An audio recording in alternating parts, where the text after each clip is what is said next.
Salam damai saudara dan saudari yang terkasih dalam Kristus. Bersama dengan saya Patricia Bay dalam renungan santapan firman Tuhan hari ini 22 April 2021, hari Kamis, Minggu Paskah ketiga.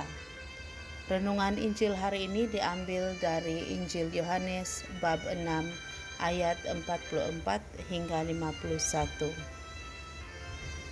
Di rumah ibadat di Kapernaum, Yesus berkata kepada orang banyak, "Tidak seorang pun dapat datang kepadaku jikalau ia tidak ditarik oleh Bapa yang mengutus aku, dan ia akan kubangkitkan pada akhir zaman.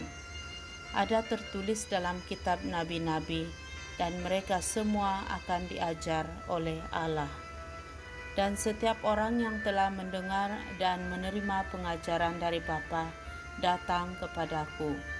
Hal itu tidak berarti bahwa ada orang yang telah melihat Bapa. Hanya Dia yang datang dari Allah, Dialah yang telah melihat Bapa.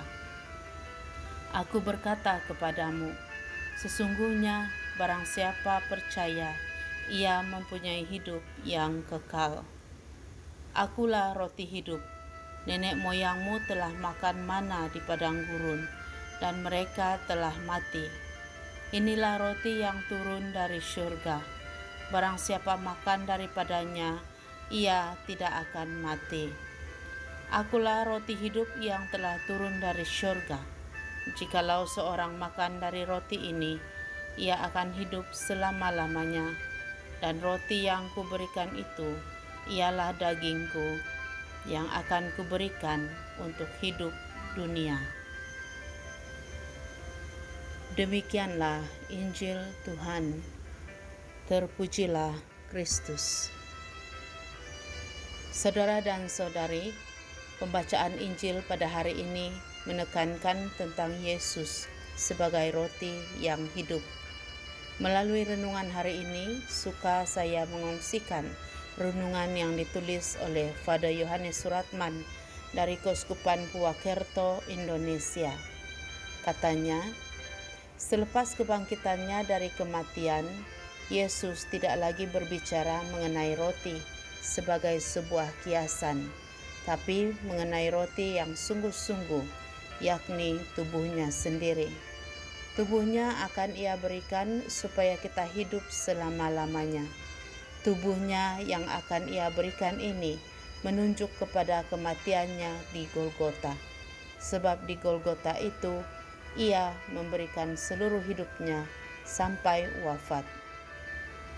Pernyataan Yesus ini sungguh mengejutkan dan sekaligus menjadi sebuah tentangan. Roti berubah menjadi tubuhnya sendiri.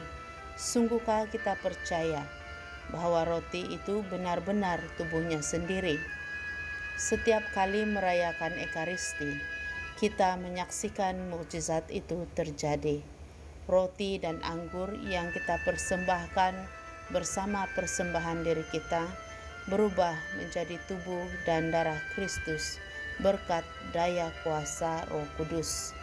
Sebagai pelayan Ekaristi, imam menghulurkan tangannya ke atas roti dan anggur lalu berdoa, "Maka kami mohon, kuduskanlah persembahan roti dan anggur ini dengan pencurahan Roh-Mu, agar bagi kami menjadi tubuh dan darah Putra-Mu terkasih, Tuhan kami, Yesus Kristus."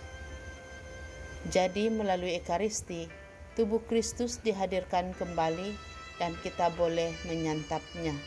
Maka kita patut bersyukur sebagaimana arti kata Ekaristi itu sendiri dimaksudkan. Kita bersyukur karena Tuhan Yesus berkenan tinggal di dalam hati kita. Dengan demikian kita tidak pernah sendirian. Tuhan Yesus selalu ada untuk kita. Saudara dan saudari, di dalam perayaan Ekaristi kita mengenangkan kehadiran Kristus yang hidup secara nyata dan merayakannya dengan indah. Namun dewasa ini kita melihat semakin ramai umat yang kurang menghayati, malahan tidak menghormati perayaan Ekaristi. Roti adalah setakat roti. dan perjamuan Tuhan hanyalah satu kewajiban menjadi orang Katolik.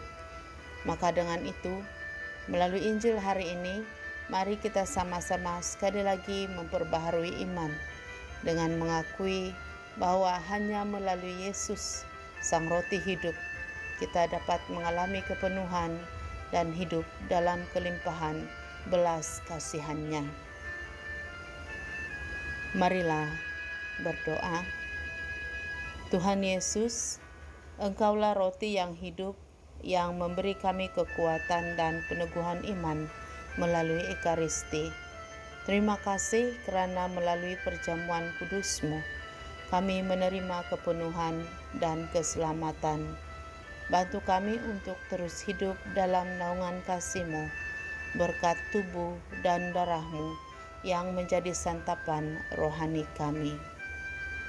Kemuliaan kepada Bapa, Putra, dan Roh Kudus, seperti pada permulaan, sekarang, selalu, dan sepanjang segala masa.